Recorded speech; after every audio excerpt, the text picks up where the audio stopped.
میرے اللہ نے حکم ارشاد فرمایا وما تفرقا، فرمایا جدا جدا نہیں ہوئے، الذین وہ لوگ، اوت الکتاب فرمایا جنہیں کتاب دی گئی، الا مگر، من بعد اس بات کے بعد، ما جاءتہم وہ جو ان کے پاس آ گئی تھی، البینہ واضح دلیل، فرمایا واضح دلیل کے آ جانے کے بعد وہ جو اہل کتاب لوگ تھے نا وہ جدا جدا ہو گئے، وہ بٹ گئے آپس میں، اور وہ جو واضح دلیل ان اہل کتاب لوگوں پر، اہل کتاب سے مراد وہ لوگ جنہیں کتاب دی گئی تھی، چاہے تورات دی گئی، چاہے انجیل دی گئی، چاہے زبور مقدس دی گئی،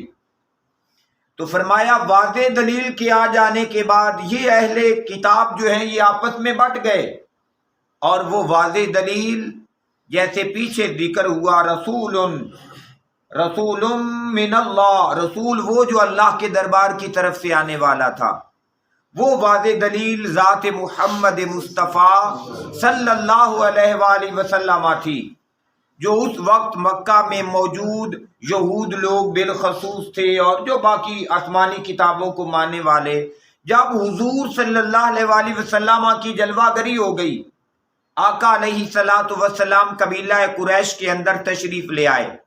آقا علیہ الصلوۃ والسلام بنی اسماعیل میں تشریف لے آئے، کیونکہ پہلے نبوت چلتی آ رہی تھی بنی اسرائیل کے اندر، اور جب ان کافروں نے دیکھا، ان اہل کتاب لوگوں نے دیکھا کہ نبوت تو بنی اسرائیل سے نکل کے بنی اسماعیل کی طرف چلی گئی ہے،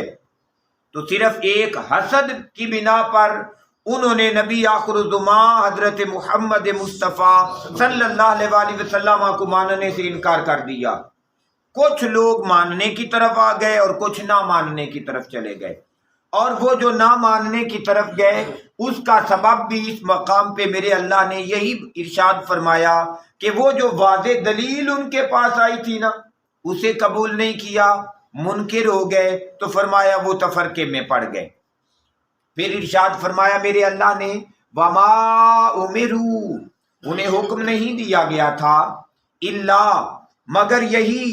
لیعبدوا اللہ، کہ وہ عبادت و بندگی کریں اپنے اللہ کے لیے۔ فرمایا آدم علیہ السلام سے لے کے عیسیٰ علیہ السلام تک پہلے جتنے نبی تشریف لاتے رہے، جتنے رسول تشریف لاتے رہے، ان کے لیے بھی حکم یہی تھا کہ وہ اپنے اللہ کی عبادت اور اپنے اللہ کی بندگی کریں، اور یہ عبادت اور بندگی اس انداز کے ساتھ کہ مخلصین، فرمایا خالص کریں، لہو اسی اللہ کے لیے، الدین اپنے روز مرہ کے معاملات کو، اپنے دین کو، اپنے نظام کو، اپنی زندگی کے لمحے لمحے کو اپنے اس اللہ کے لیے خالص کر لیں۔ تو گویا یہ جو دین کا ایک تصور ہے،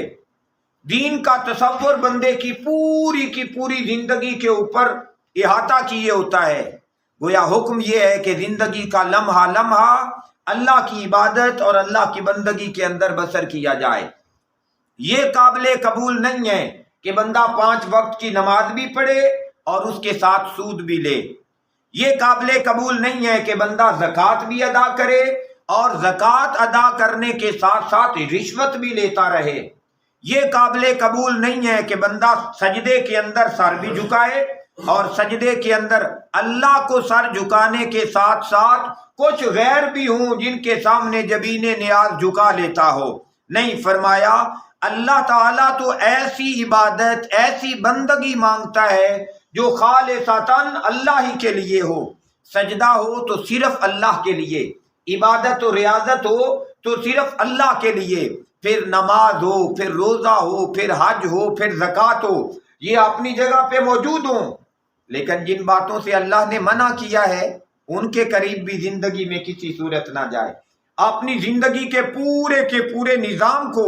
اللہ کے احکام کے تابع کرے۔ فرمایا یہ جو ہے نا کہ زندگی کا ہر لمحہ دین کے تابع ہو جائے، اللہ کی مرضی کے تابع ہو جائے، فرمایا یہ صرف امت محمد کے لیے حکم نہیں ہے، یہ آدم علیہ السلام سے لے کے جتنی امتیں آتی رہیں، فرمایا انہیں یہی حکم دیا گیا تھا۔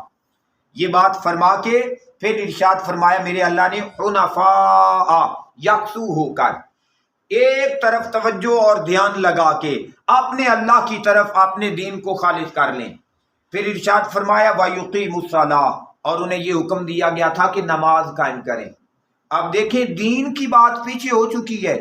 کہ دین کو خالص کر لیں اللہ کے لیے اور عبادت کریں، اب بات آ رہی ہے نماز کی۔ تو گویا وہ جو دین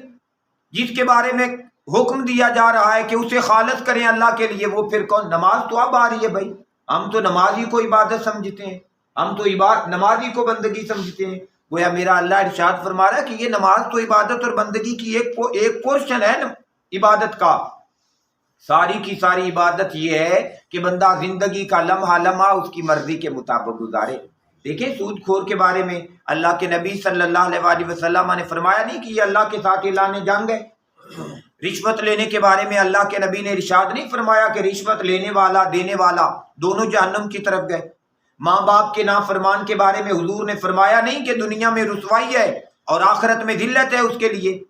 تو گویا یہ تمام معاملات جو ہیں انہیں خاص کرنا ہے اپنے اللہ کے لیے، اور جب یہ سارے کے سارے خاص ہو گئے، بندہ رشوت سے بچنے والا ہے، بندہ سود سے بچنے والا ہے، ماں باپ کی نافرمانی سے بچنے والا ہے، پڑوسیوں کے حقوق مارنے سے بچنے والا ہے، جب یہ سارے کے سارے معاملات جو ہیں ان سے بچنے والا ہو گیا، پھر ارشاد فرمایا وَيُقِيمُ الصَّلَاةَ، اب اگر نماز پڑھے نا تو اس کا ایک ایک سجدہ اسے اللہ کے دربار کا مقرب بنا دے گا۔ آج ہمارے سجدوں کے اندر، آج ہماری عبادات کے اندر، آج ہماری ریاستوں کے اندر وہ جو کیفیت، سکون اور سرور باقی نہیں نہ رہا، وجہ یہ ہو گئی ہے کہ ہم نے نماز اللہ کے لیے رکھی ہے، باقی سارے معاملات ہم نے اپنی مرضی کے رکھے ہوئے ہیں۔ ہم چاہتے ہیں کہ شریعت بھی ہماری طبیعت کے مطابق ہو، جہاں شریعت طبیعت کے مطابق ہوتی ہے ہم محسوس کرتے ہیں کہ شریعت کی بات پہ عمل کرنے سے حلوے کی دیگ مل رہی ہے، ہم حلوہ قبول کر لیتے ہیں کیونکہ طبیعت قبول کرتی ہے، اور جہاں شریعت کے نام پہ فاقے کی بات آتی ہے، شریعت کے نام پہ قربانی کی بات آتی ہے، وہاں سے ہم اپنا قدم پیچھے کر لیتے ہیں۔ حالانکہ حقیقی یہ ہے کہ فرمایا سارے کے سارے دین کے اندر داخل ہو جاؤ۔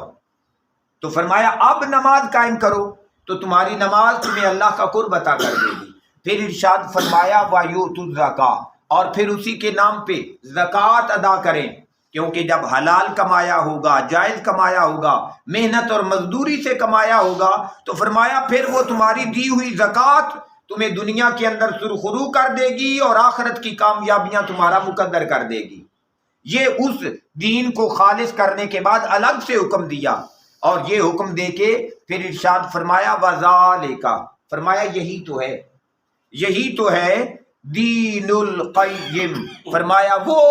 پرانا دین، وہ مضبوط دین، وہ پختہ دین جو آدم علیہ السلام سے شروع ہوا ہے اور نسبت محمد مصطفیٰ صلی اللہ علیہ وآلہ وسلم سے اے امت تم تک پہنچ چکا ہے۔ آپ اگر اس دین کی پیروی کرو گے، فرمایا دنیا اور آخرت کی کامیابیاں اور کامرانیاں تمہارا مقدر بن جائیں گی۔ گویا پیارے بھائیو، آج کا سبق بھی یہی بتا رہا ہے کہ کامیابی اور کامرانی چاہتے ہیں تو عبادت اور بندگی کے ساتھ تعلق قائم کر لیں، کامیابی اور کامرانی چاہتے ہیں تو نماز کے ساتھ تعلق قائم کر لیں، کامیابی اور کامرانی چاہتے ہیں، اللہ نے مال دیا ہے، دولت دی ہے، تو زکوٰۃ کو لازم پکڑ لیں۔ جس بندے نے ان چیزوں کو لازم پکڑا، اپنی زندگی کا لمحہ لمحہ اللہ کی مرضی، اللہ کے حکم کے مطابق کر لیا، چاہے شادی کرنی ہے اللہ کے حکم کے مطابق، کوئی فوت ہو گیا ہے، فوتگی کے معاملات ہیں تو اللہ کے حکم کے مطابق، بچہ پیدا ہو گیا ہے تو اللہ کے حکم کے مطابق اس کے معاملات چلائے جائیں۔ فرمایا جس نے یوں زندگی کا لمحہ لمحہ اس کی مرضی کے تابع کر لیا، کامیابی اور کامرانی اس کا مقدر بن گیا۔ اللہ تعالیٰ سے دعا ہے کہ میرا اللہ ہمیں بھی اپنی طبیعتوں کو شریعت کے تابع کرنے کی توفیق عطا فرمائے۔